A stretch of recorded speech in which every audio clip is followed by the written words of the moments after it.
ladies and gentlemen, brothers and sisters, thank you very much for this great opportunity we have here. We the ZOMI people have a big chance to stand over here in front of you in the memorial days of Dr. Martin Luther King. My name is No, the Secretary of ZOMI Community of Oklahoma City in United States of America over here. We would like to share with you today how is our culture, what we do for our daily living in drama, songs and dance. We're going to show you all of those.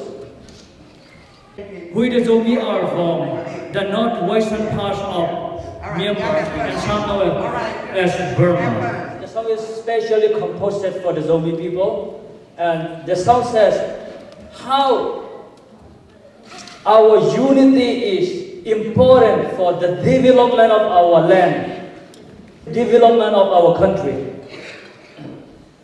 How we do farming, how we gatherings when the harvest time comes, how we grinding our food without the machines. Long ago we don't have any machine. We don't have like Walmart over there. No sampler back there. How we grinding without the machine.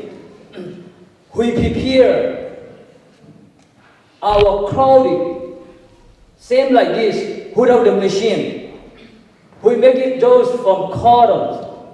How we make those? This is all is required. Our unity. Our unity is our success.